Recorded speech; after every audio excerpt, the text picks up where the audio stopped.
क्या हम लोग प्लेन मिरर स्टार्ट कर रहे थे? Yes ma'am. तो अभी उन्हीं को आगे सॉल्व कुछ क्वेश्चंस करेंगे, इमेजेस कैसे फॉर्म होती हैं।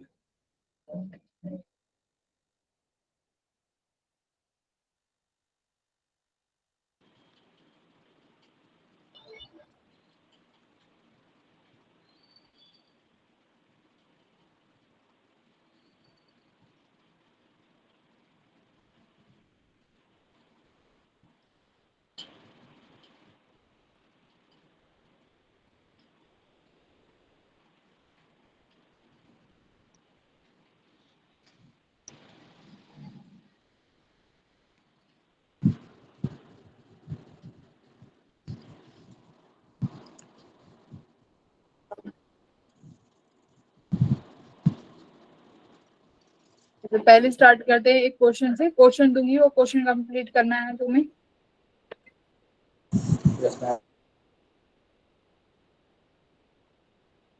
मान लो दो मिरर हैं, दोनों मिरर्स एक दूसरे के 60 डिग्री पे रखे हुए हैं। क्वेश्चन बेसिक है उस एकदम। दिन में जो हाँ, क्वेश्चन 60 दिया था वो बताएं। कौन सा क्वेश्चन दिया था मैंने? जो मिरर था वो 60 डिग्री पे रोटेट था। अच्छा, वो नहीं हुआ? नहीं। ठीक है, वो भी करेंगे। पहले एक बार ये बेसिक सा क्वेश्चन कर लो।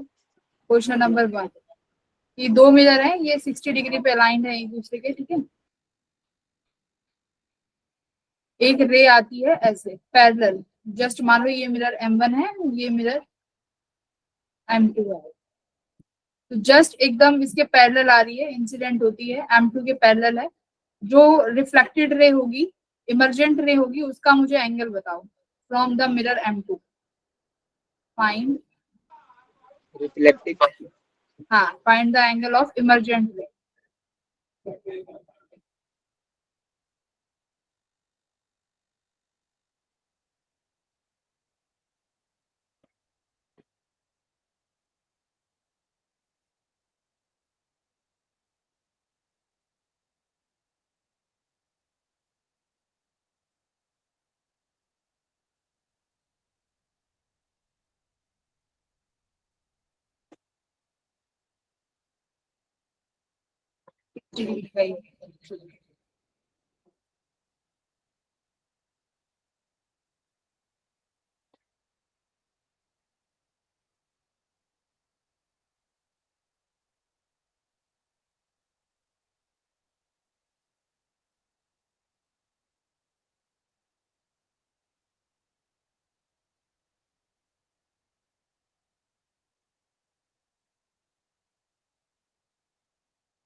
रे डायग्राम तो बना लिया होगा कि इंसिडेंट हुई यहाँ से तो रिफ्लेक्ट हो जाएगी, तो ये रिफ्लेक्ट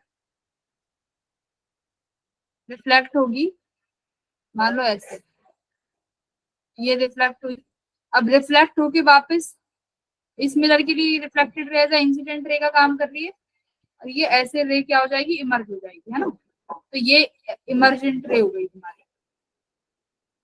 इसका एंगल बताओ M2 से, यानी दिस एंगल, ये एंगल पूछा है।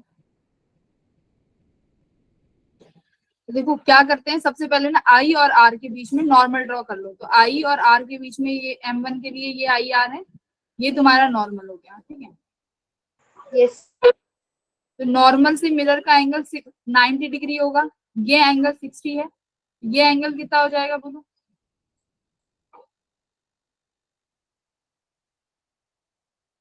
कौन सा वाला मैम? ये तो टोटल 90 डिग्री, ये पूरा तो 90 डिग्री का है, ठीक है। बस इतना वाला कितना होगा? 60 डिग्री। हाँ, एक ही लाइन के एंगल है, मान लो ये लाइन ऐसे और ये लाइन ऐसे, तो ये एंगल जो 60 डिग्री होगा, तो ये एंगल भी 60 ये डिग्री भी होना, 60 होगा, ठीक है। तो ये एंगल 60 हो गया, तो ये पूरा 90 का होना चाहिए नॉर्मल से, तो ये सिर्फ इतना वाला एंगल हो गया तुम्हारा 30 डिग्री। तो नॉर्मल से जो रिफ्लेक्टेड रे है उसका एंगल 30 है, तो by i equals to angle r, this angle also भी 30, 30। ठीक है। तो देखो अगर मैं ये ट्राइंगल की बात करूं ए बी और ये वाला ट्राइंगल सी, तो ये 60 डिग्री, ये 60 डिग्री, तो ये कितना हो गया? 60 60 ये भी 60। 60 अब तुम्हें होगा ये मैम। वाला, अब यहाँ पे तुम नॉर्मल ड्रॉ कर सकते हो M2 के लिए, क्योंकि M2 के लिए ये वाली I के काम करेगी और ये वाला R का काम करेगी। तो यहाँ पे नॉर्मल ड्रॉ करो, ये नॉर्मल हो गया। तो अब बताओ ये वाला एंगल, अच्छा अब करने की जरूरत ही नहीं, अगर ये इसके लिए इंसिडेंट रे ये 60 डिग्री बना रही है, तो ये नॉर्मल के साथ ये वाला 30 डिग्री बनाएगी, ये वाला, यस मैम। ठीक है। और ये नॉर्मल के साथ एंगल आर दोबारा से वही ये वाला law, angle i equals to r, तो ये 30 डिग्री हो गया, तो ये ऑटोमेटिकली खुद ब खुद 60 डिग्री का 60 डिग्री हो जाएगा। इमरजेंट रे कितना डिग्री बना रही है? 60 डिग्री, 60 डिग्री का एंगल बनेगा। तो ये अभी तक का सबसे बेसिक क्वेश्चन था, मतलब जो अभी तक मैंने इतने सारे क्वेश्चन देखे, मुझे सबसे आसान उसमें से ये लगा, तो ये उठा दिया। अभी अब देखो प्लेन मिरर्स इमेज कैसे फॉर्म करती है, एक बार वो देख लो। तुम्हारे क्वेश्चंस कहीं नहीं जा रहे, जो दिए हैं मैं वो सब सॉल्व कराऊंगी। अभी इमेज फॉर्मेशन सीख लो।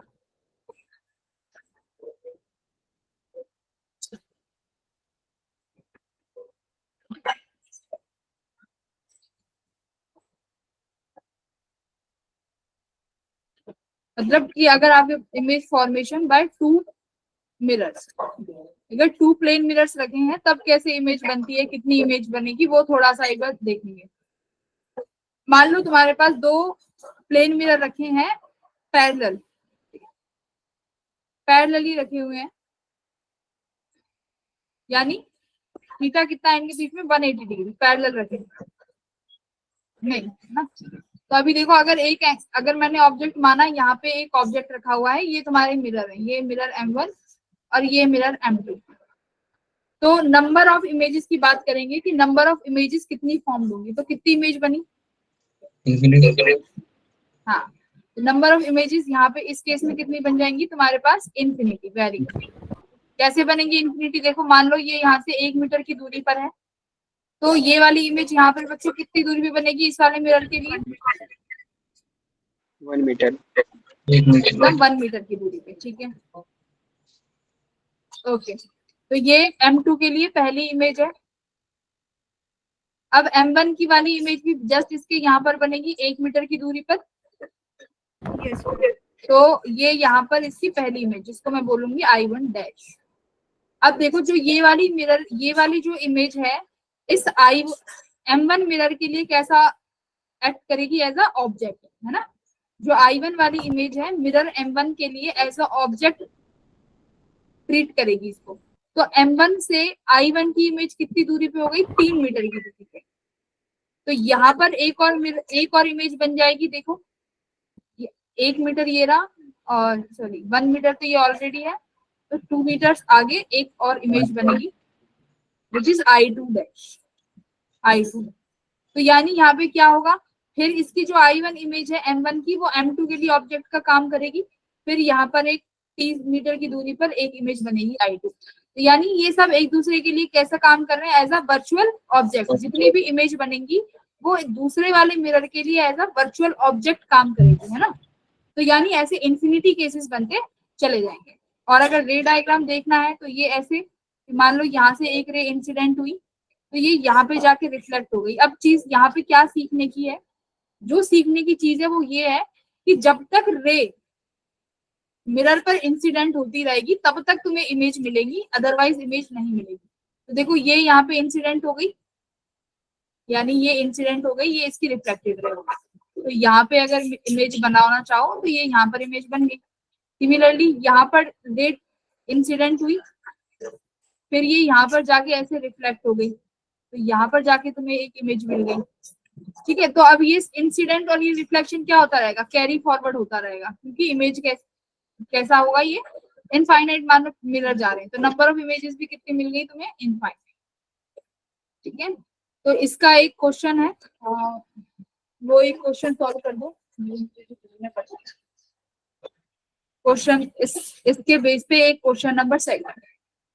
एक मिरर तुम्हारा यहाँ पे रखा हुआ है और एक मिरर जस्ट यहाँ रखा है, ठीक है, ऑब्जेक्ट यहाँ रखा हुआ है, बराबर दूरी पे है। मुझे बता दो नंबर ऑफ इमेजेस कितनी बनी।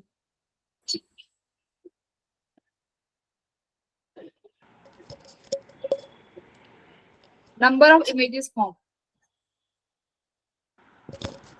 मैम मैम एंगल भाई 180 डिग्री पे है ना, एकदम दूर दूर रखे हुए हैं, एकदम पैरेलल रखे हुए हैं, एकदम पैरेलल ही रखे हुए हैं दोनों एक दूसरे के। अच्छा मैम इन्फिनिटी नहीं, वही तो मैं बोल रही हूँ, पहले रे डायग्राम बनाओ, ऐसी हवा में तीन मत मारो। Find number of images form.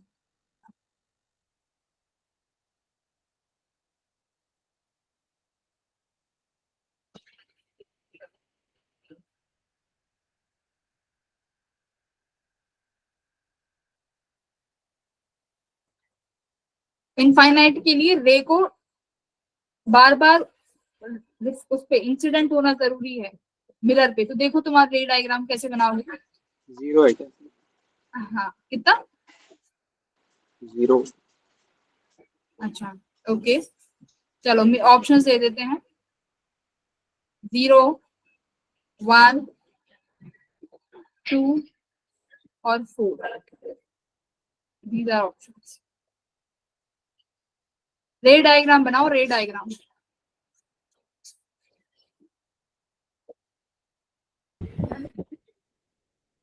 रे डायग्राम देखो, मिरर M2 के लिए ये एक तो इमेज, एक तो ऐसे जाएगा, इंसिडेंट होगा यहाँ पे, इस पॉइंट पे इंसिडेंट हुई, फिर से वापस रिफ्लेक्ट हो जाएगी मैम ना। 2।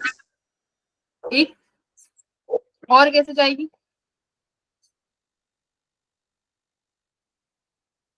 एक ऐसे रिफ्लेक्ट हो जाएगी, एक ऐसे इंसिडेंट होगी मान लो, ठीक है, ऐसे इंसिडेंट होगी, फिर ऐसे कहीं पे, हाँ दूसरे पेज पे बनाते हैं, साफ सुंदर निकल।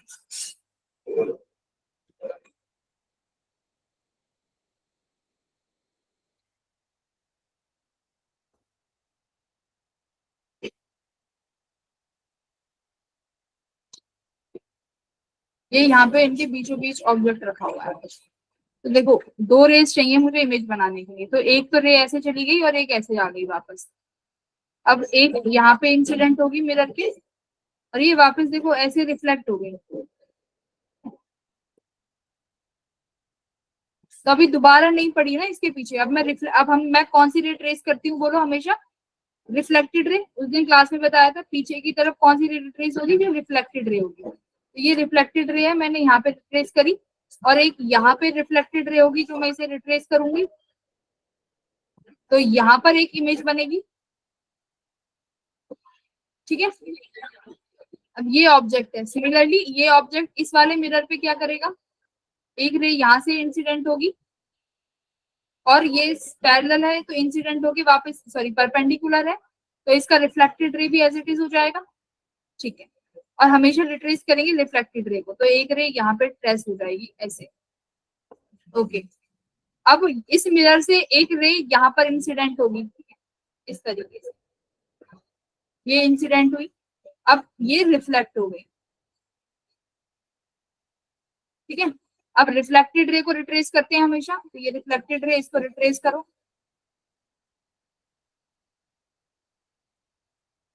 यहाँ पर कहीं पे एक इमेज बनेगी आई, ठीक है। अब और तुम बताओ कि और कहीं पे ये रेज वापस टकरा के आ सकती हैं क्या? नहीं आ सकती, अब कोई टकराने की कोई जगह ही नहीं है, कैसे इंसिडेंट होगी? तो नंबर ऑफ इमेजेस कितनी बनी? 2 इमेजेस।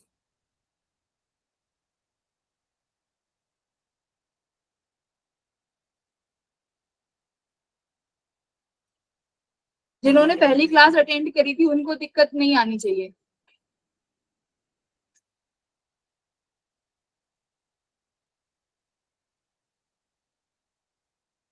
रे इंसिडेंट करानी है बस, तुम्हें इंसिडेंट करा के रिफ्लेक्ट करा दो बस। ये इंसिडेंट हो गई, ये रिफ्लेक्ट हो गई, ठीक है। तो कितनी इमेजेस बनी? 2। धीरे धीरे सीख जाओगे, डरो मत, सीख जाओगे। अभी आ जाओ, अगर अब मैं क्या करती हूँ, मिरर्स को रखते हैं परपेंडिकुलर। मिरर्स को अभी क्या रखते हैं? If mirrors are perpendicular, mirrors are kept perpendicular यानी 90 डिग्री के एंगल पे रखूंगी, 90 डिग्री का एंगल है, तो यानी एक मिरर बिल्कुल ऐसे और एक मिरर बिल्कुल ऐसे। चलो बनाओ, शुरू करो डायग्राम, रे डायग्राम आने चाहिए। और मैं ऑब्जेक्ट रख रही हूँ एकदम यहाँ पर, ठीक है, बीचों बीच।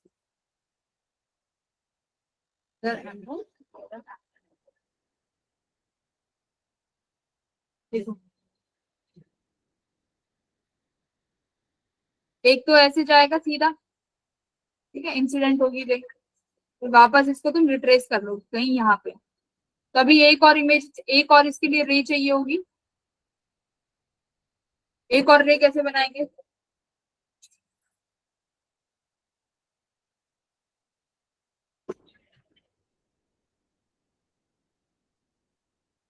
ये कर ली, ये इंसिडेंट, यहाँ पर एक रे आएगी और ये इंसिडेंट हो जाएगी, ये भी एक इंसिडेंट हुई और रिफ्लेक्ट हो गई। ठीक है, अभी तुम्हें एक एक रे और चाहिए, क्यों? इमेज बनाने के लिए कितनी रे चाहिए होती है? दो। तो अभी तो एक एक गई है यहाँ पे, तो एक और रे बताओ कैसे पहुंचाओगे, कैसे इंसिडेंट कराओगे कि वो वापस रिट्रेस होके यहाँ पर मिल जाए?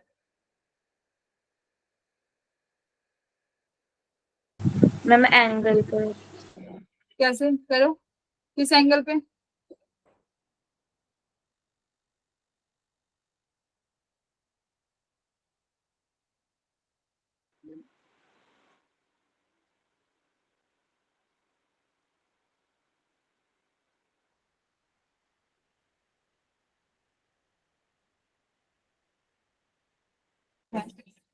और अगर मैं इसे ऐसे इंसिडेंट कराती,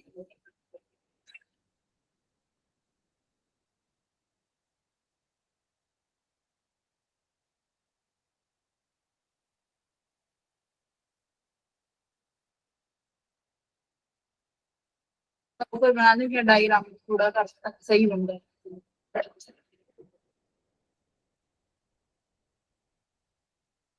करो, कितना आना चाहिए?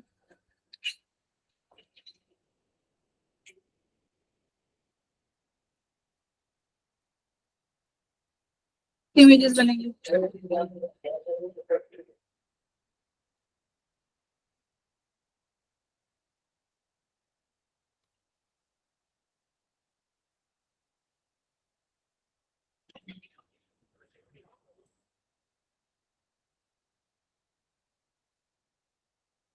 ऑप्शन 2, 3, 4, 5।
किसी भी एंगल पे इंसिडेंट करा के बस ऐसा कर दो कि दो रे मिल जाए।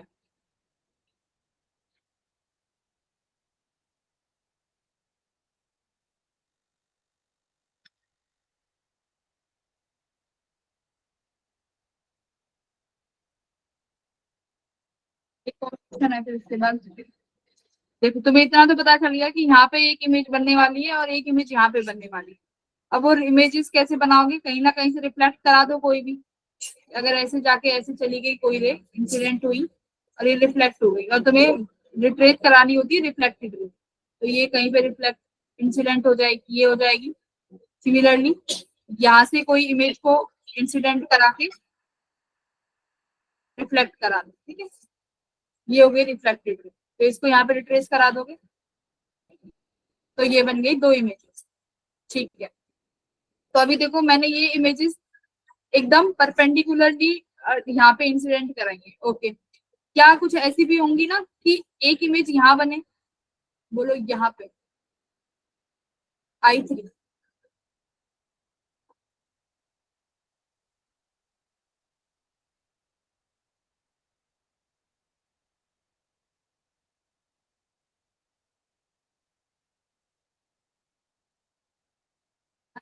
एक इमेज कहाँ होगी जो I3 पे बनेगी।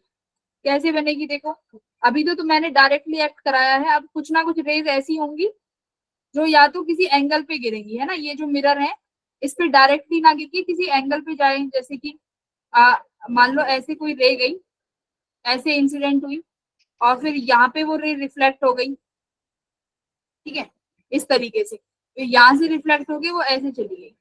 ओके, अभी ऐसे ही सिमिलरली यहाँ पे एक रे कोई इंसिडेंट होगी, फिर यहाँ से इंसिडेंट होके कोई रे फिर इधर पड़ी, यहाँ पे इस पे रिफ्लेक्ट हुई और जाके ऐसे चली गई।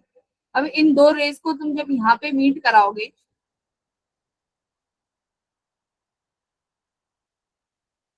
यहाँ पर कहीं एक इमेज बनेगी, ठीक है, इस तरीके से। तो एक इमेज यहाँ पर बनेगी जो कि सपोज करो यहाँ से कोई लाइट इंसिडेंट हुई और ये वापस यहाँ से रिफ्लेक्ट हो गई, तो एक रे तुम्हें कहीं ना कहीं चाहिए जो कि I3 पर मिल जाएगी।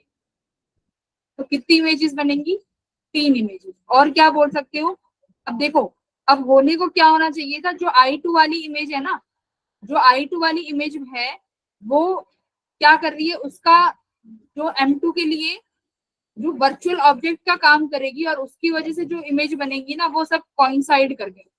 और I1 के लिए सिमिलरली, जो I1 अगर इस M2 के लिए M1 के लिए किसका काम करेगा, वर्चुअल ऑब्जेक्ट का।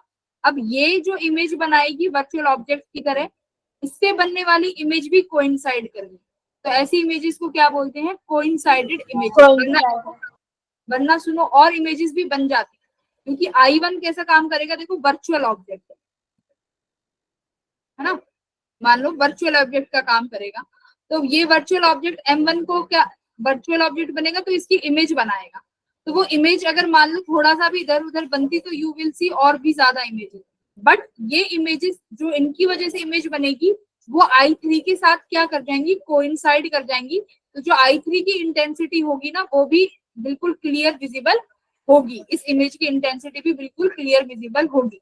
तो तुम्हारे पास ले दे के कितनी इमेजेस आई परपेंडिकुलर में, 3 इमेजेस, तो I1, I2 और I,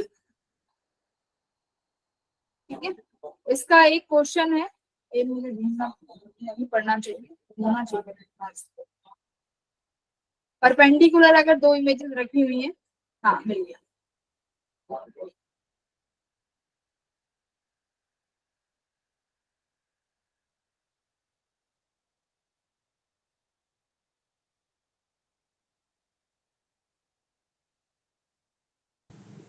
मैम जो आपने भी वर्चुअल ऑब्जेक्ट वाला केस समझाया वो नहीं समझा। वर्चुअल ऑब्जेक्ट वाला केस ये है कि देखो यहाँ पे देखो, वर्चुअल ऑब्जेक्ट कि आपके पास एक मिरर ये है ऐसे रखा हुआ है जो M1,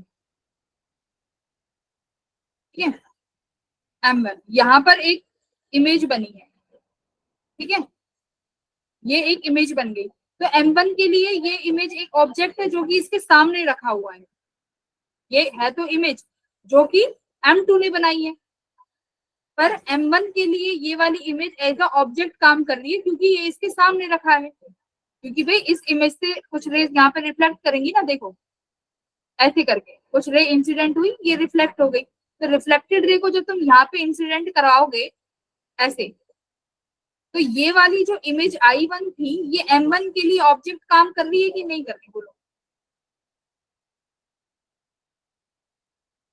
यस मैम।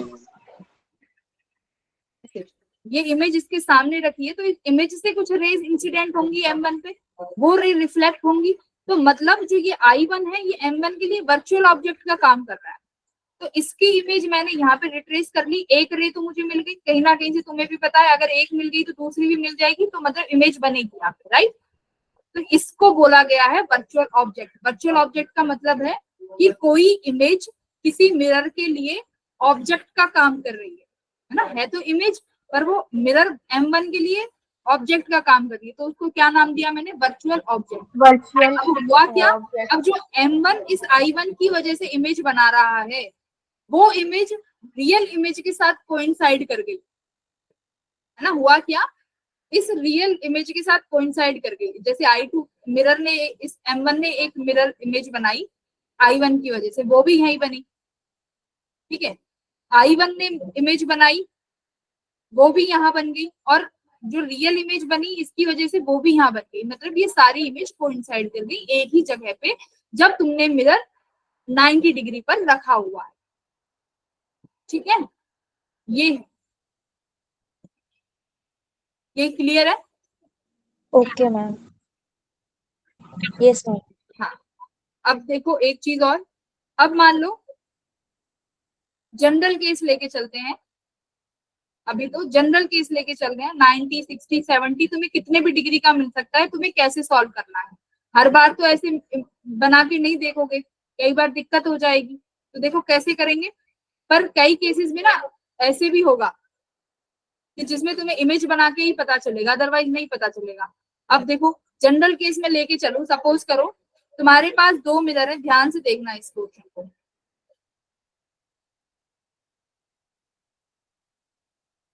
ये मिरर M1 है, ये मिरर M2 है, ठीक है।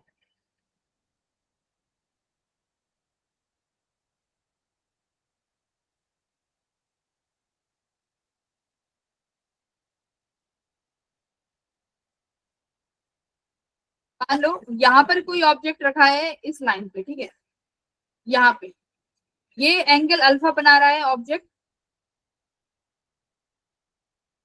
से, ये ऑब्जेक्ट बना रहा है एंगल बीटा।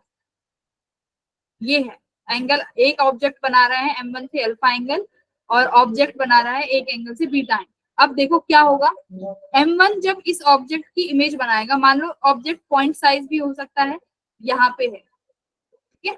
अब क्या होगा, जब ये M1 इस ऑब्जेक्ट की इमेज बनाएगा, तो वो एंगुलर, देखो डिस्प्लेसमेंट सेम होगी इसमें, जैसे एंगुलर डिस्प्लेसमेंट इस ऑब्जेक्ट की M1 से अल्फा है, तो जो बच्चों इमेज बनेगी ना M1 की वजह से, M1 की वजह से जो इमेज बनेगी वो भी कितनी बनेगी, अल्फा। तो M1 की इमेज को मैंने यहाँ पे नाम दिया अल्फा, ठीक है। अभी M1 ने इस ऑब्जेक्ट की इमेज बनाई है जो कि इससे बिल्कुल अल्फा एंगल की दूरी पर बनी, ठीक है। अब देखो M2 के पास ये ऑब्जेक्ट है, तो M2 इसकी इमेज बनाएगा कितनी दूरी पे, एंगुलर डिस्प्लेसमेंट कितना होगा उसका भी, बीटा होगा, बिल्कुल उतने ही एंगुलर डिस्टेंस पे इमेज बनाएगा। अब देखो यहाँ पर इमेज I2, अब फिर से वो दिक्कत स्टार्ट की। अब एक चीज, एक काम करो, जो I1 इमेज है ना, पहले इसको फोकस करो। अब I1 इमेज, एक बात बताओ, M2 के लिए कैसा काम करेगी। M2 के पास कितने ऑब्जेक्ट हैं, एक ऑब्जेक्ट तो ये था जो इसके सामने था, एक ऑब्जेक्ट और कौन सी आ गया, ये इमेज, ठीक है। अब मिरर M2 को इस इमेज का भी क्या बनाना पड़ेगा, इमेज बनाना पड़ेगा। तो अब देखो M2 जब इसका इमेज बनाएगा, तो मुझे बताओ कितने एंगल दूरी पे है M2 से ये वाली image, beta plus 2 alpha. Very good. तो ये वाली इमेज कितने एंगल पे बनेगी, बीटा प्लस 2 अल्फा, ठीक है। अब देखो बिल्कुल सही बनाया तुमने।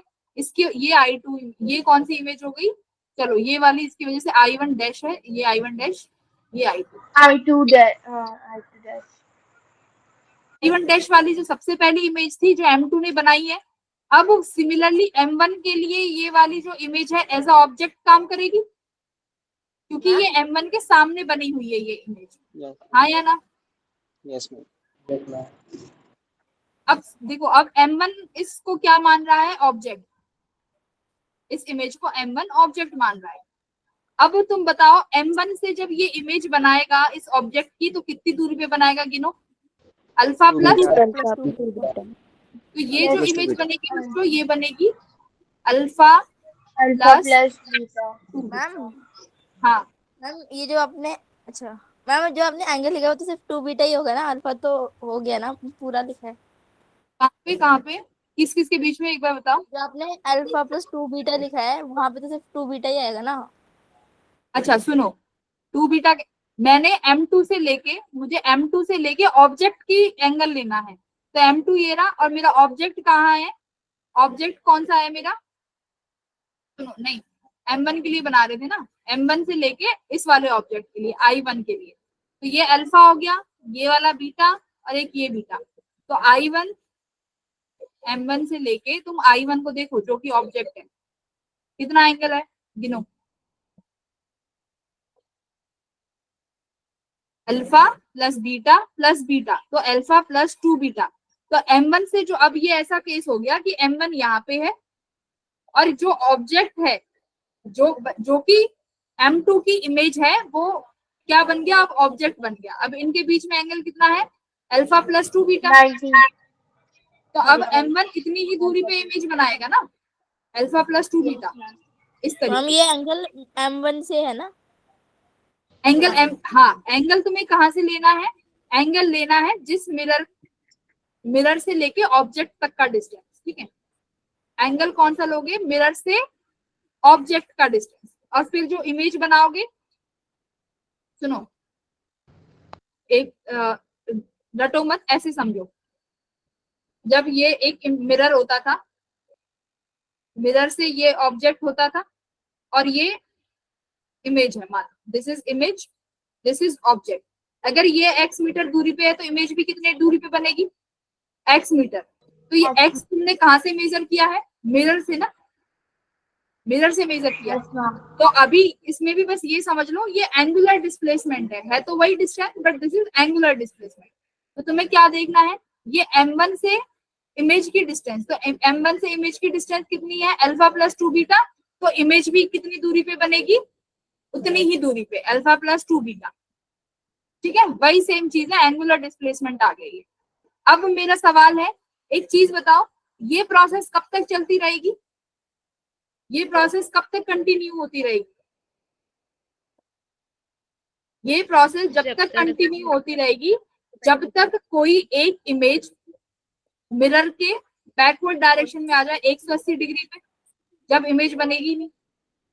कि मान लो ये तुम्हारा मिरर है M2, अब कोई इमेज मान लो इसके जस्ट बराबर 180 डिग्री के यहाँ पर आ गई, ठीक है, कोई इमेज। अब क्या मिरर M2 इसकी इमेज बना पाएगा, या फिर M1 इसकी इमेज बना पाएगा,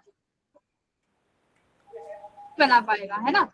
तो ये प्रोसेस जब तक चलेगा जब तक कोई एक इमेज, वन इमेज 180 डिग्री का एंगल नहीं बना लेती, ठीक है, तब तक इमेज फॉर्मेशन चलती रहेगी। अब इसका एक इजी तरीका क्या है, देखो मैं यहाँ पे लिखती हूँ M1, ये M2 है, M1 M2।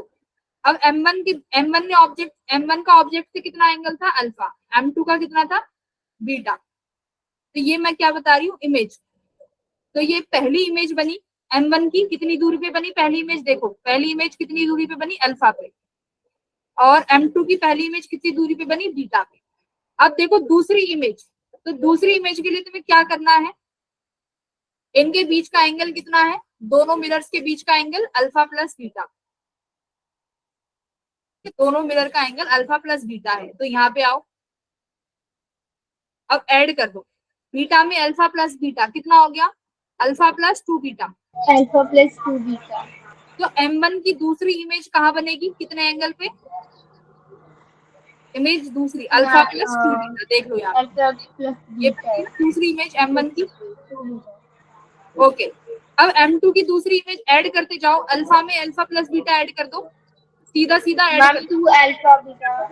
हाँ, 2 alpha plus beta beta add करते जाओ। तो दूसरी इमेज देख लो, अब इसकी M2 की दूसरी इमेज कितनी दूरी पे बनी है, तुमने बताया है खुद ही, बीटा प्लस 2 अल्फा बन गई। तीसरी इमेज, अब तुम फिर इन दोनों मिरर्स के बीच में एंगल कितना है, अल्फा प्लस बीटा। तो अब तीसरी इमेज बोलो कितने एंगल पे बनेगी,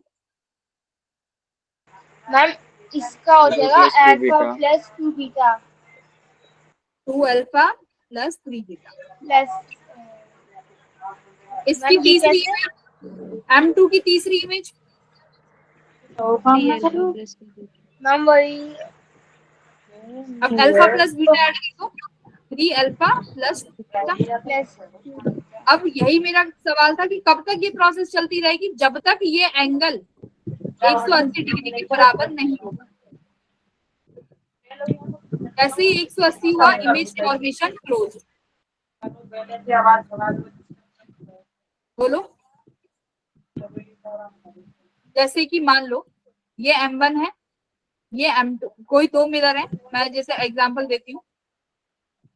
ये ऑब्जेक्ट है, इसके बीच में 20 डिग्री का एंगल है और ये इसके बीच में 40 डिग्री का एंगल। मुझे बताओ M1 और M2 कितनी इमेजेस बनाएंगे, M1 कितनी बनाएगा, M2 कितनी बनाएगा। ये वाला फॉर्मूला लगाओ जो ये मैंने किया है, करो, करके देखो एक बार। M1 M2 एक 20 डिग्री बना रहा है, एक 40 डिग्री।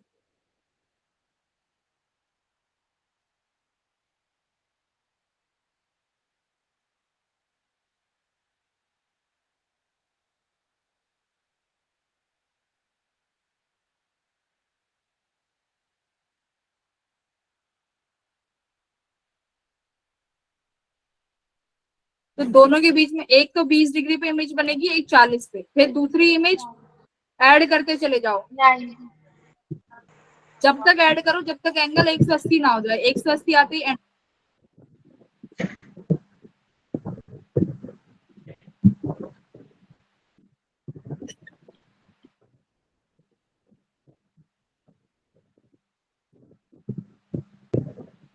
सवाल है, how many images are formed by mirror M1 and M2।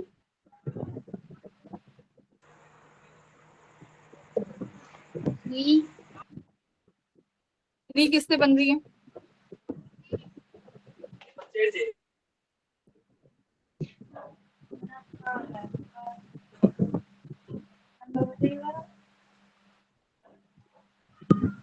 बराबर 86 500 86। भाई किसी का माइक ऑन है, ऑफ करो। कितनी बन रही है M1 की इमेज?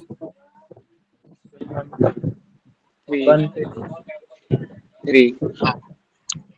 Okay, M2?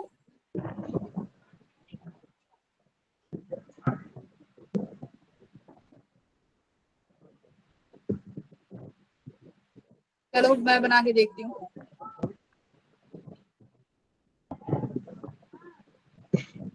यहाँ पे कहीं ऑब्जेक्ट है जो कि एंगल बना रहा है, ऑब्जेक्ट ये 20 डिग्री, ये 40 डिग्री, ये M1, ये M2। तो क्या लिखो, यहाँ पे M1 लिखते जाओ, यहाँ पे M2। तो M1 की पहली इमेज 20 डिग्री पे, M2 की पहली इमेज 40 डिग्री। ऐड करते जाओ, इन दोनों का डिफरेंस कितना है, 60 डिग्री।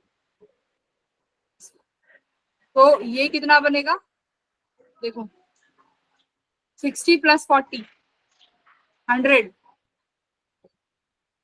ये कितना हो गया, दूसरी इमेज 80 डिग्री। ठीक, अब इन दोनों के बीच में दोबारा एंगल 60 डिग्री का ही रखना है। तो अभी 100 में 60 ऐड करो, 160। ठीक है, और ये कितना हो गया, 80 प्लस 60 140। ठीक है, अब इसमें दोबारा कितना ऐड करोगे, 60, तो ये ज्यादा चला जाएगा, तो यानी खत्म, है ना। और इसके पास 140 में कितना ऐड करना है, 60, तो ये भी खत्म। तो यानी दोनों दो दो इमेज में तुमने तीन, अच्छा तीन बनाएंगे, इसने भी तीन बनाई और इसने भी 1 2 3, तो दोनों ने कितनी कितनी इमेजेस बनाई, तीन तीन इमेजेस। ठीक है, तो ये मत समझना क्रॉस मल्टीप्लाई, यानी अगर M1 की इमेजेस तुमसे पूछा जाए तो तुम कहो 20 पे बनेगी और 80 पे बनेगी, फिर 140 नहीं। ये जो तुम लिख रहे हो M1 की इमेजेस एक 20 डिग्री पे बनेगी, एक 100 डिग्री पे, एक 160 डिग्री पे, ये M1 की इमेजेस है। M2 की 40 पे बनेगी, 80 पे बनेगी और 140 पे बनेगी। ठीक है, इस तरीके से कर लोगे। तो ये तो था कि जब तुम्हें ऐसे एंगुलर डिस्प्लेसमेंट में दिया हो, ऑब्जेक्ट के बीच में जब एंगल हो, तब था क्वेश्चन। बोलो।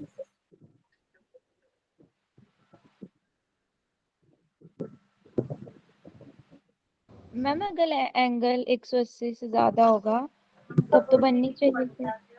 नहीं, 180 से ज्यादा होने पर इमेज नहीं बनेगी, क्योंकि वो जो इमेज है ना वो मिरर के 100 डिग्री पीछे जा रही है, तो फिर कैसे बनेगी?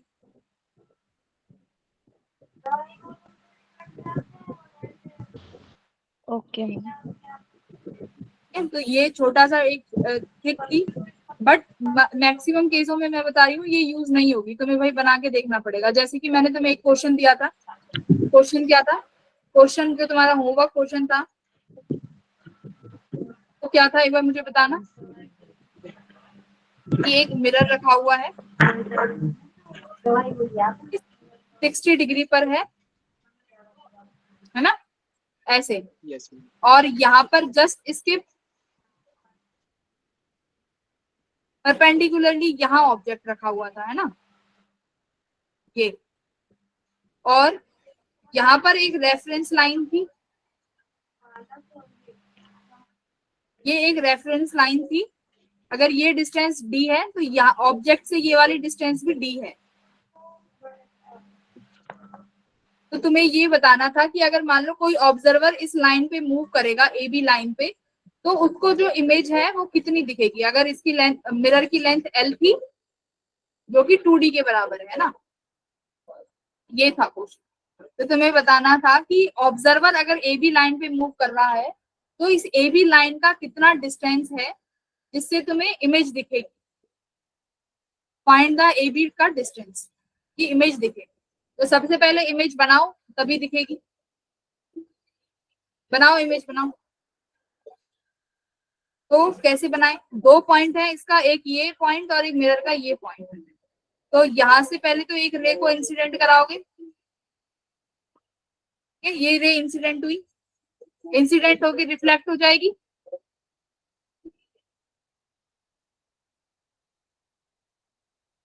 क्या ऐसे?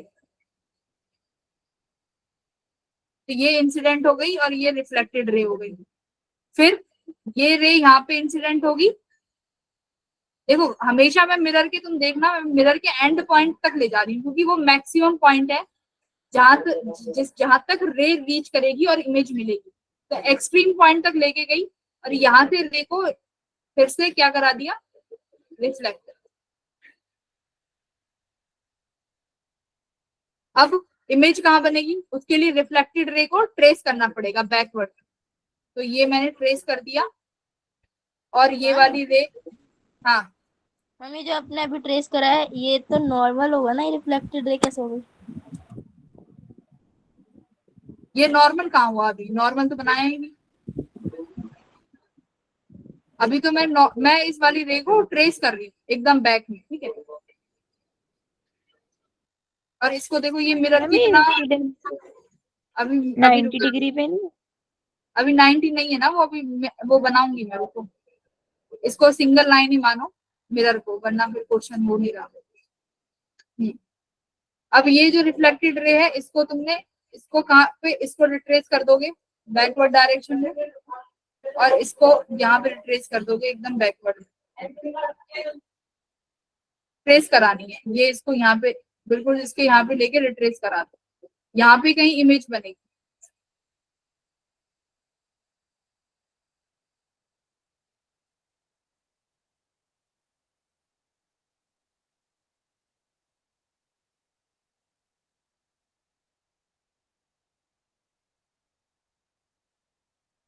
ये इंसिडेंट हुई यहाँ पे, तो ये कुछ ऐसे जाके रिफ्लेक्ट हो जाएगी।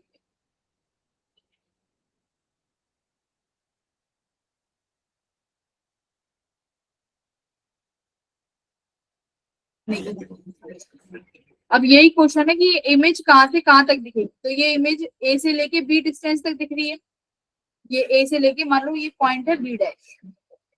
तो अगर ऑब्जर्वर इन दोनों पॉइंट्स के बीच में अगर रहेगा तो तुम्हें इमेज दिख रही है, तो तुम्हें वही डिस्टेंस फाइंड करना है। कैसे फाइंड करेंगे? देखो ये एंगल आई और ये एंगल आर, ये भी आई है और ये भी आर है, तो इन दोनों के बीच में एंगल्स फाइंड करो। You have to find the angles. तो पहले एंगल निकालो इन दोनों के बीच में।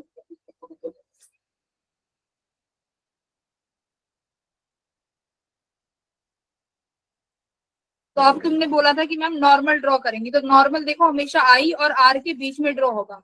तो ये इंसिडेंट रे थी आई, ये वाली, ये इंसिडेंट रे है और ये रिफ्लेक्टेड रे है। तो नॉर्मल मैं कुछ इस तरीके से ड्रॉ करूंगी, ये रहा मेरा नॉर्मल। ठीक है, ये नॉर्मल है, बोलो हाँ या ना। ऐसे नॉर्मल बनेगा परपेंडिकुलर टू द पॉइंट। अब नॉर्मल से लेके ये जो मिरर है इसके बीच में एंगल 90 होगा। देखो ये मिरर और ये तुम्हारी नॉर्मल, तो ये 90 होगा, ये 60 है, तो ऑटोमेटिकली ये एंगल कितना आ गया 30 डिग्री। 30। और रिफ्लेक्टेड वाला एंगल भी कितना आ गया 30 डिग्री। ठीक है, तो मैं ये वाली लाइन को आगे खींच सकती हूँ बिल्कुल, क्योंकि ये डिस्टेंस ऑलरेडी गिवन है डी, यहाँ से लेके इस रेफरेंस लाइन तक का डिस्टेंस। तो देखो कितना आसान हो गया। पहली बात तो अब तुम्हें ये एंगल मिल गया, ये वाला ट्राइंगल ऐसे है,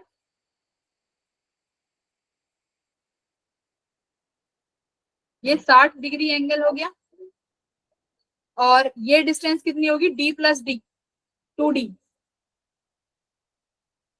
और तुम्हें ये निकालना है, ये वाली लेंथ ओ से लेके बी डैश। तो 10 60 लगा लो, 10 से निकलिएगा 10 कितना होता है 10 theta equals to perpendicular upon base. Base. तो ये परपेंडिकुलर निकल गया, कितना आ गया 2d 10 डिग्री।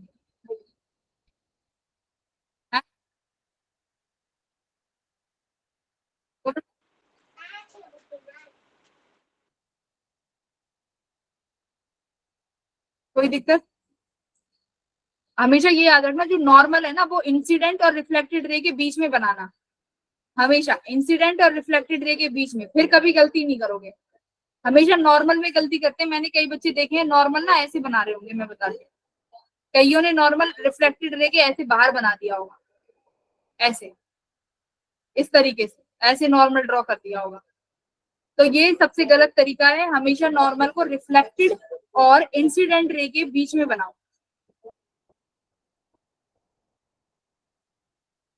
यहां तक किसी को कोई परेशानी है अभी?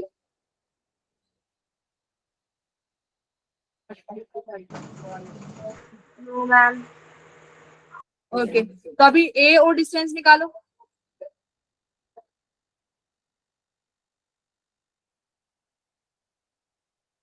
कोई डिस्टेंस देखो भाई, ये एकदम इसके जो ये ओ डिस्टेंस था, ओ पॉइंट जो इमेज थी वो एकदम इसके परपेंडिकुलर था 90 डिग्री। तो ये एंगल कितना हो जाएगा 90 60, ये 30 डिग्री, तो ये एंगल हो गया 30 डिग्री, है ना। ठीक है भाई, अब नॉर्मल ड्रॉ करो। नॉर्मल मैंने क्या बोला है, हमेशा आई और आर के बीच में ड्रॉ करेंगे। तो नॉर्मल यहाँ पर कुछ इस तरीके से ड्रॉ किया जाएगा, ऐसे। ठीक है, ये तुम्हारा मान लो ये नॉर्मल सेकंड है। अब मिरर से लेके नॉर्मल तक की डिस्टेंस कितनी होती है 90 डिग्री। तो अगर बच्चे ये वाला मिरर, ये मिरर है और ये तुम्हारा नॉर्मल है, ये 30 डिग्री है, तो ये एंगल कितना हो गया 60 डिग्री, है ना। और ये तुम्हारी इंसिडेंट रे भी है, देख लो ये इंसिडेंट रे है। तो इंसिडेंट रे जब नॉर्मल के साथ एंगल बनाती है उसको एंगल आई बोला जाता है। तो अब नॉर्मल अगर, अच्छा इसको भी क्या करें, बता दें क्या?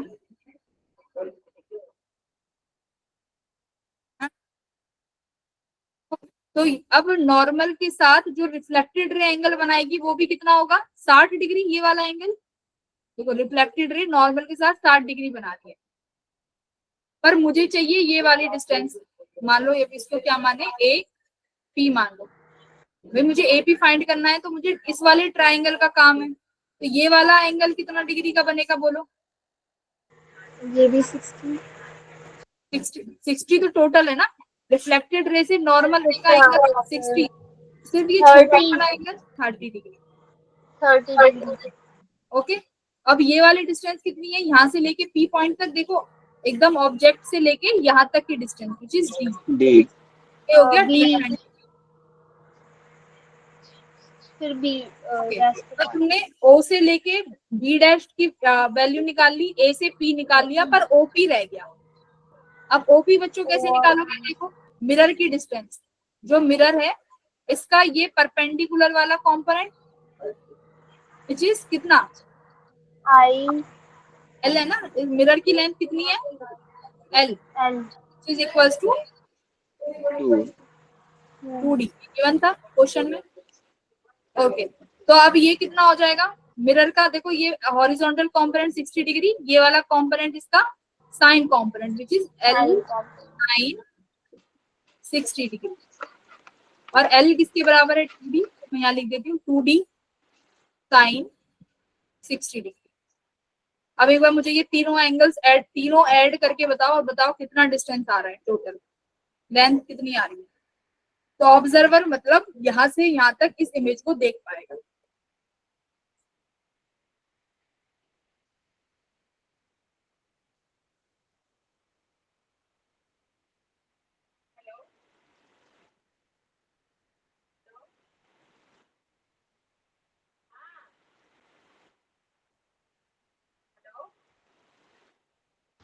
Four d root three. Add कर दो सबको, d 4d sine root 3 ma'am, 4d root 3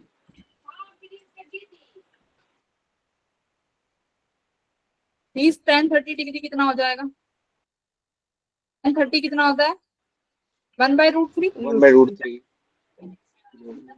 ये हो गया d/√3। भाई 30 डिग्री कितना होगा 1/√3, और ये हो गया 2d tan 60 डिग्री कितना होगा √3, यस ये हो गया 2d √3, 2√3 2d sin 60 कितना होगा d हो जाएगा 3/2, d d√3 d, ये 2d√3 तो कितना हो गया 3d√3 प्लस d/√3, ये हो गया। एलसीएम ले लिया, तो इधर कितना आ गया 9d,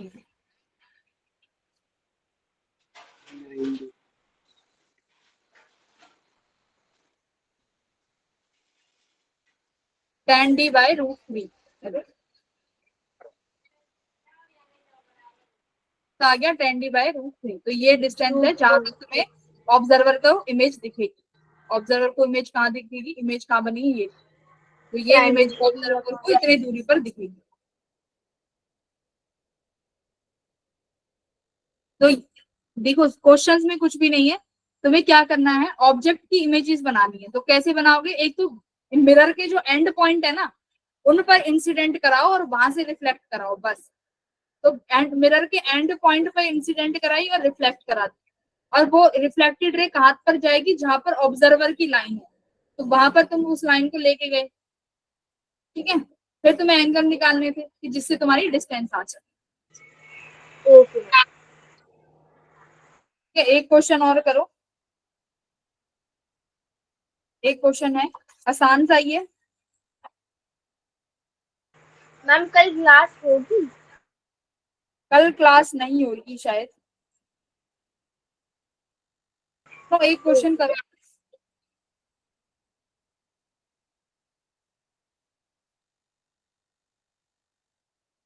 तो मिरर है तुम्हारे, नहीं मिरर नहीं है सॉरी, ये दो एक्सिस है, ये वाई एक्सिस है और ये एक्स एक्सिस है, अपनी कॉपी में बनाने हैं। ये मिरर रखा हुआ है यहाँ पे, मिरर का नाम है MN, ये कोऑर्डिनेट एक्स एक्सिस का 4 है, और ये है तुम्हारा 2 कोऑर्डिनेट पे वाई एक्सिस के, और ये एक्स एक्सिस के 3 पे, ठीक है। तो ये मिरर है।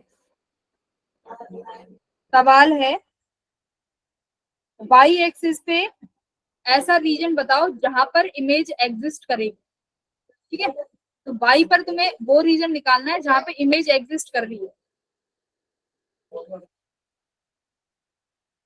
अच्छा ऑब्जेक्ट तो मैंने दिया ही नहीं, इमेज किसकी बनाओगे, तो भाई तुम्हारा ऑब्जेक्ट यहाँ पे रखा हुआ है बिल्कुल 2 मीटर,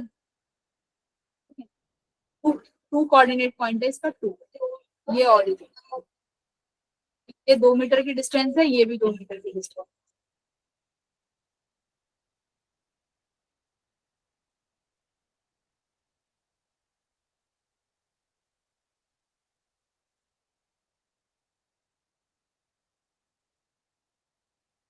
ये जो क्वेश्चंस करा रही हूँ ना, ये क्वेश्चंस कर लोगे तो नॉर्मल आसान वाले क्वेश्चन करने में दिक्कत नहीं आएगी, बस एंगल लेने आना चाहिए। ऑब्जेक्ट को क्या कराओ, एंड पॉइंट से इंसिडेंट कराओ, एंड पॉइंट पर इंसिडेंट करा दो। जैसे ये एंड पॉइंट पर मैंने ये एंड पॉइंट पर इंसिडेंट करा दिया एकदम। अब रिफ्लेक्ट करा दो यहाँ से।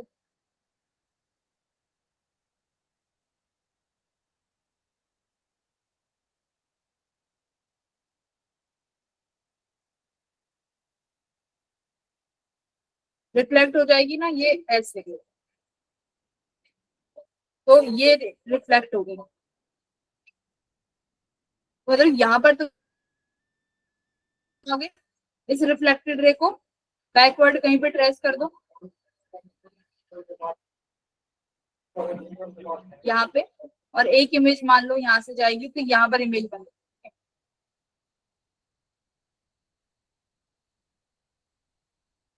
अब ये वाली तुम्हें डिस्टेंस निकालनी है, यहाँ से लेके ये पॉइंट है जो ये कितना है।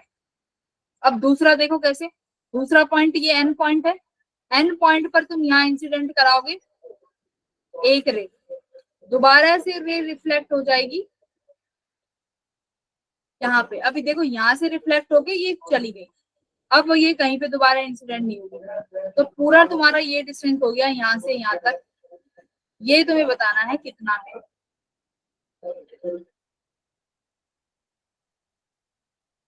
या ये एक्सिस, ये कोऑर्डिनेट बता दो कितना है, ये कोऑर्डिनेट बता दो कितना है। Object is at a and then as find the reason on y axis only the reflected rays are present। Question है, क्वेश्चन बताती हूँ एग्जैक्ट इस क्वेश्चन क्या लिखा है। फाइंड द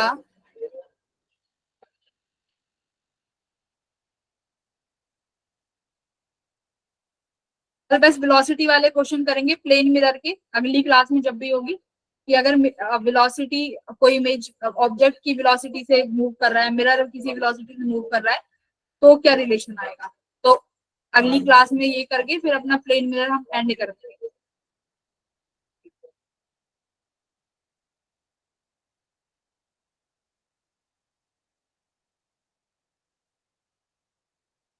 ओहो, इन विच, ऑन विच रिफ्लेक्टेड रे पूछा है ऐसे।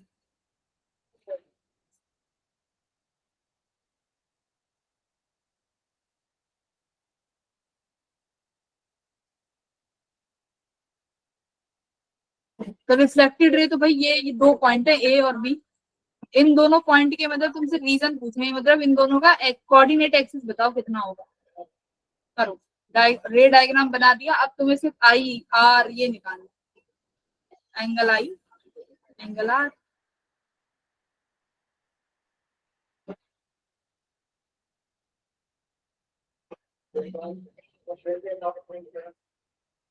जाएगा 10 मिनट।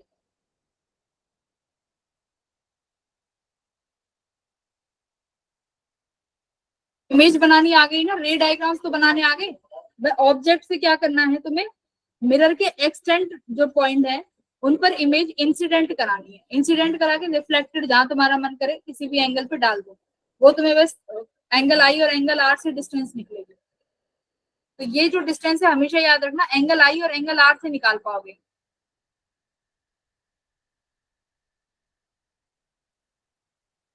ये तो खुद देखो कितना है, 2 मीटर, तो ये तो 2 मीटर की दूरी है, दी है, मीटर नहीं 2 कोऑर्डिनेट एक्सिस, ठीक है। तो अब देखो ये तुम निकाल लोगे ये वाली डिस्टेंस बहुत आसानी से, इसको क्या नाम दे दूं, ए डैश। अगर तुम्हारे पास ये वाला एंगल आ जाए, ये वाला एंगल देखो, if you have this angle तुम इजीली निकाल लोगे। क्यों, क्योंकि ए से लेके एम तक की डिस्टेंस कितनी है, 4 मीटर। देखो ये एंगल बन गया, ट्राइंगल बन गया ये, ए डैश, ए डैश से एम की दूरी 4 मीटर, 4 गिवन है ऑलरेडी। और ए से एम तुम्हें, अब ए डैश की लेंथ निकालनी है इस पॉइंट की, कैसे निकालें, एंगल आई एंगल आर, तो ये इंसिडेंट एंगल है तो ये आई हो गया, और ये रिफ्लेक्टेड है तो ये आर हो गया।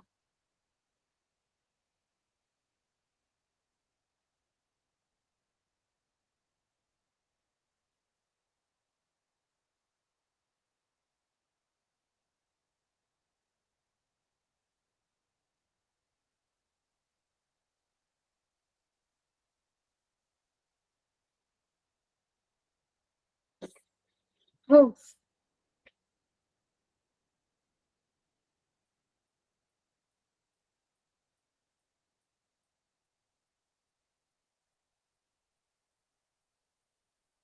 और मैं भी कर ही रही हूँ तुम्हारे साथ, ठीक है।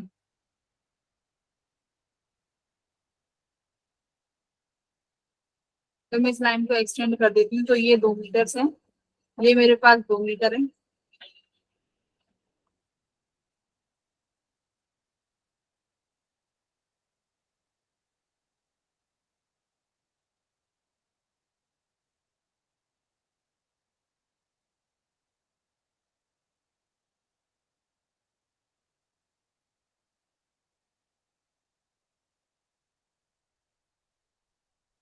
देखो, क्या मैं ये वाला एंगल निकाल सकती हूँ? कि मैंने यहाँ पे ड्रॉप कर दिया परपेंडिकुलर, ये एंगल, ये लेंथ 2 मीटर है और ये भी 2 मीटर है, तो ये वाला एंगल 45 डिग्री, ये एंगल 45। अब ये देखो, ऐसे ये लाइन ऐसे हो गई, ये M1 वाली, अगर ये एंगल 45 डिग्री है तो क्या ये एंगल 45 डिग्री नहीं हो जाएगा? Yes ma'am.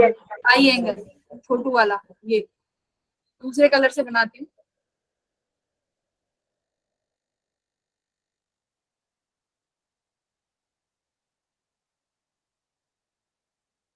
देखो ये एंगल 45 ड्रॉ कर लिया तुमने, क्योंकि ये 2 और ये 2, tan theta perpendicular by base, तो परपेंडिकुलर कितना है 2 और बेस भी तुम्हारा 2, तो 1, यानी ये एंगल 45 आ गया। ये एंगल 45, तो ये एंगल भी 45। इंसिडेंट वाला जो ये एंगल आई जो एंगल बना रहा है तुम्हारे इससे नॉर्मल से, तो वो अगर 45 है तो ये रिफ्लेक्टेड वाला भी 45 हो जाएगा। एक सेकंड, 45 होगा एंगल 1, फिर ये एंगल कितना बन गया?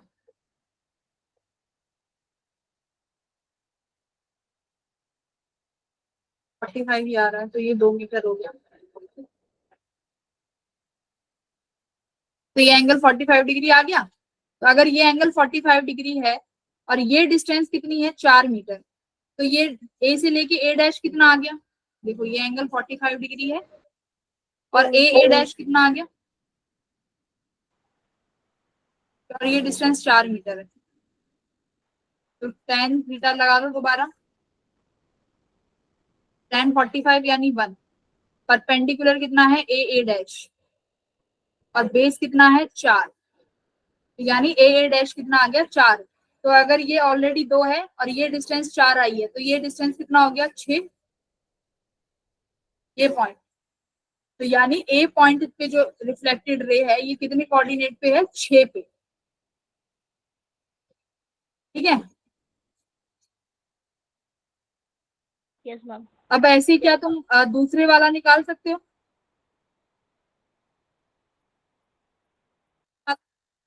ये वाला पॉइंट एन पॉइंट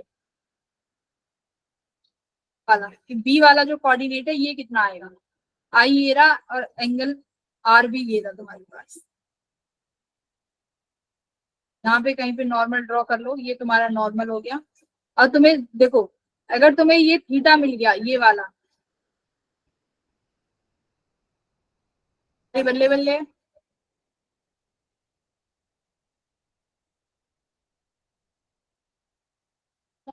और थोड़ा सा कम सा आ रहा है, क्या दिक्कत आ रही है?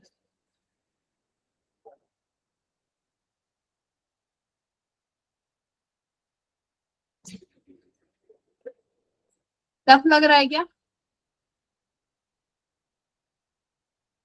यस मैम, थोड़ा थोड़ा। बच्चे भी हैं कि सारे चले गए बच्चे? मैम है। तो ये समझ में आया कि ए पॉइंट पे 6 कोऑर्डिनेट कैसे आया, 6 आंसर कैसे आया? Yes ma'am. देखो एंगल आई और एंगल, तुम्हारा मोटिव क्या है? बस एंगल निकालना। आई निकाल लो, आर तो अपने आप निकल जाएगा, या आर निकाल लो, आई निकल जाएगा, बस।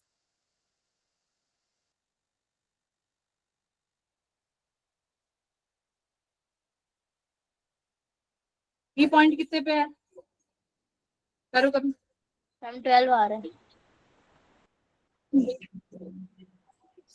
12 आ रहा है। Yes ma'am. 12 तो एक तो पता है इन्होंने भी, इनमें आंसर इतने घटिया दे रखे हैं, अगर मैं तुम्हें आंसर दिखाऊंगी इसमें, मेरे भी नहीं समझ में आ रहा कि आंसर क्या कर रखा है इन्होंने। आंसर बस दे रखे हैं। वो आ रहा है भाई, कोड आंसर दिया हुआ है इन्होंने 9। तो दूसरा जो बी पॉइंट है वो 9 उस पे बनेगा। वाई की जो वैल्यू आएगी उस पे 9 कोऑर्डिनेट क्या आएगा? 9 निकालो, कैसे आ रहा है? Angle i, angle r. 2 minute ma'am.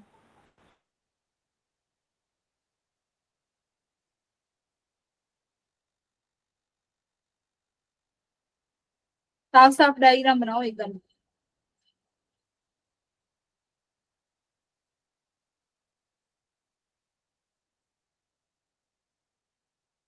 तो बी पॉइंट है वो 9th कोऑर्डिनेट पे है, ठीक है। सॉल्व करके देखना इस क्वेश्चन को। एक होमवर्क के लिए एक और क्वेश्चन है, पर रहने दो अब, फिर ना तुम थोड़े से परेशान हो जाओगे।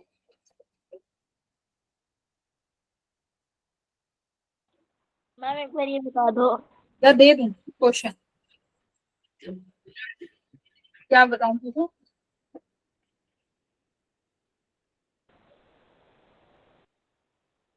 क्या बताना है? मैम तो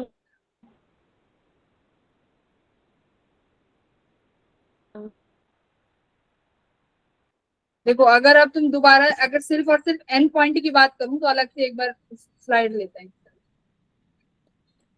क्या हो गया इसमें?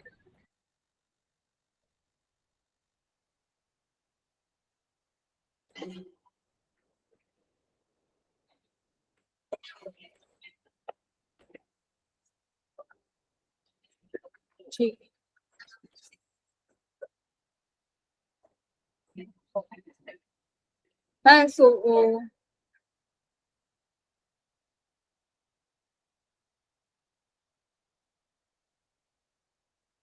ये कोऑर्डिनेट एक्सिस है, ये तुम्हारा मिरर है एम, ये मिरर एम।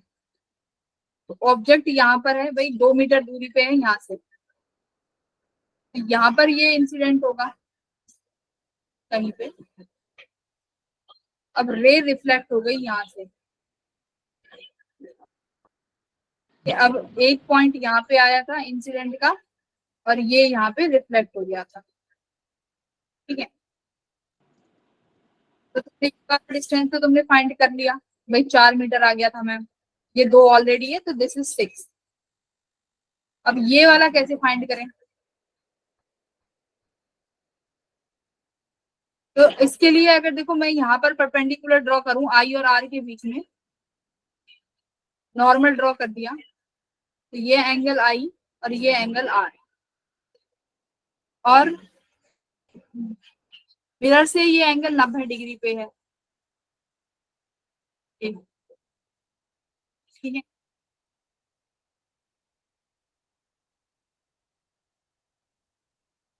और ये इसको चलो इसको थोड़ा सा अगर आगे मूव भी करूं,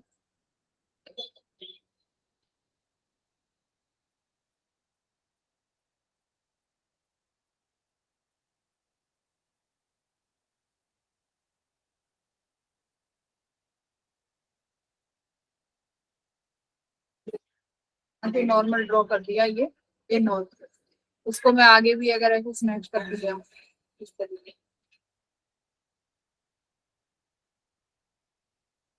ये आई और ये एंगल आर। तो मतलब तुम्हें एंगल आर चाहिए, तो तुम्हें जब भी इतनी सी डिस्टेंस मिलेगी, तो ये वाली डिस्टेंस कहाँ से आएगी? ये वाली भी तो चाहिए। ये यहाँ से लेके यहाँ तक की डिस्टेंस कैसे आएगी?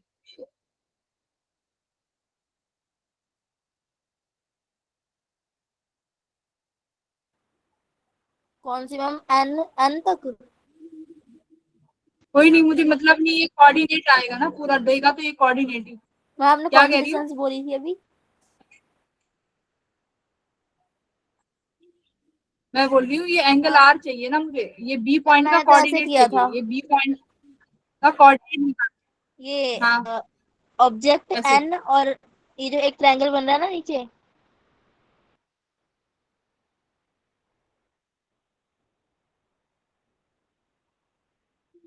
वो तो M1 वाला मिरर के लिए था, वो तो बन गया। हाँ एन मैम, वाले के हाँ लिए क्या एक बार किया है? वो, मतलब जैसे एम पॉइंट पे हमने किया था वैसे एन पॉइंट पर भी ट्रायंगल बन रहा है ना हॉरिजॉन्टल से। ये वाला डायगोनल हाँ मैम। आई, मैं नाम लेती हूँ, रखती हूँ। ये M है, ये पॉइंट ए है, ये पॉइंट O है। कौन से ट्रायंगल की मैम बात कर वो रही हो? एम एम और एन को ये नीचे सेंड करोगे तो एक्स एक्सिस पर कट करेगा, वहां पे भी एक पॉइंट बनाओ पहले।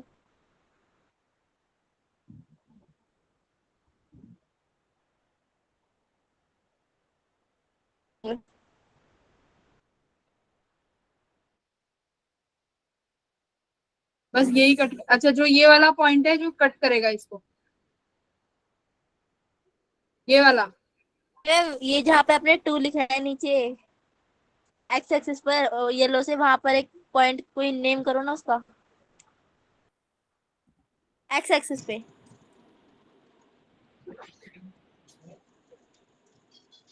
ठीक है, इसका नेम ही रखते हैं लोग, इसका नेम रख दिया P। हाँ तो और ये, मैम इसको लेफ्ट। और हाँ, ऑब्जेक्ट अब का? बोलो। अब नाम उसे, ऑब्जेक्ट का नाम भी रख दिया लो, उसका नाम रख दो Q। हाँ यही, क्यू एन और अब पी। तुमने Q N और P, हाँ वेरी गुड। इससे तुमने जो Q एंगल N है P तो, वाला ट्राइंगल लिया, ये एंगल 90 था और ये एंगल 45 है, तो ये तुमने 45 बना दिया है। वाला एंगल कहाँ से के मिरर से इंसिडेंट का रे का, तो ये वाला एंगल नॉर्मल से ये 45 बन गया, मैम ने फिर ये भी 45 डिग्री आ रहा है, ये डिस्टेंस थी। हाँ,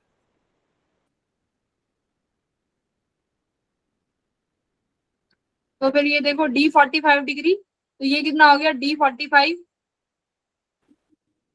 4 ये भी तो फिर 4 आ गया।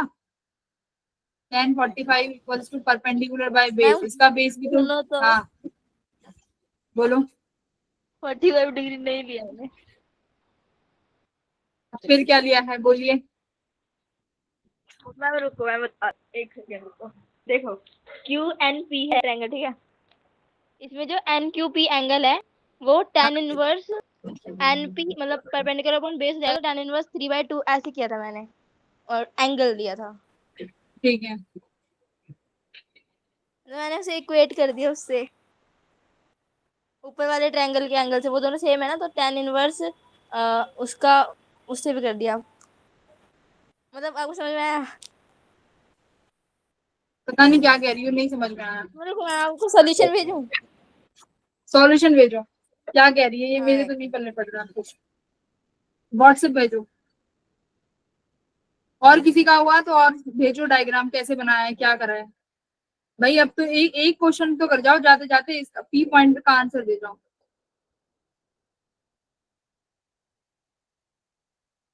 नहीं आया अभी तक किसी का भी आंसर, व्हाट्सएप करो मुझे, P पॉइंट का कोऑर्डिनेट निकाल के दिखा दो आज, चैलेंज है चलो। P पॉइंट का कोऑर्डिनेट निकालो। एक क्वेश्चन और है, वो भी मैं दूंगी, वो भी ट्राई करना सॉल्व करने की। कुछ नहीं, तुम्हें बस बेसिक मैथमेटिक्स ज्योमेट्री यूज करनी है।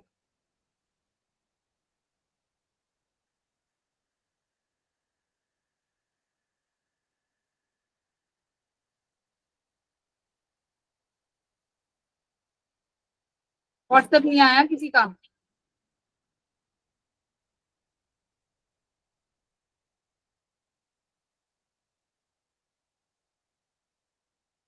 जतिन अमित कहाँ सो गए आज तुम लोग?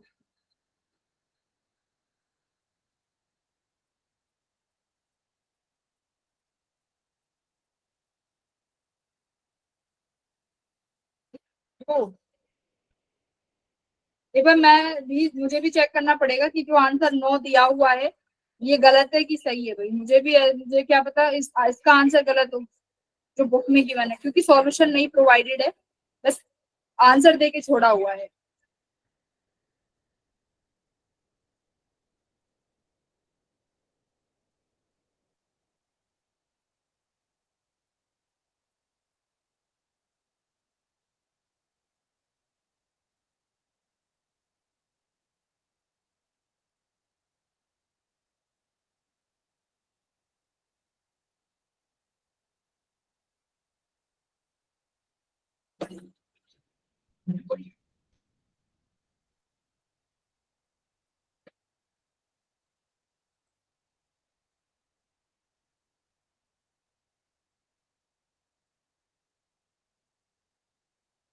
तुम भेज देना मुझे।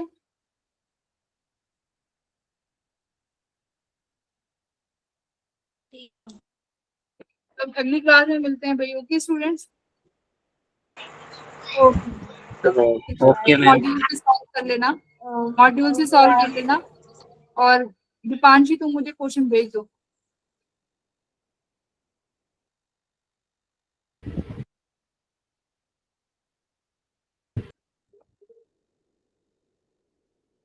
Good night ma'am. Good evening ma'am. Good night बच्चों, good night. Thank you ma'am. Good evening ma'am.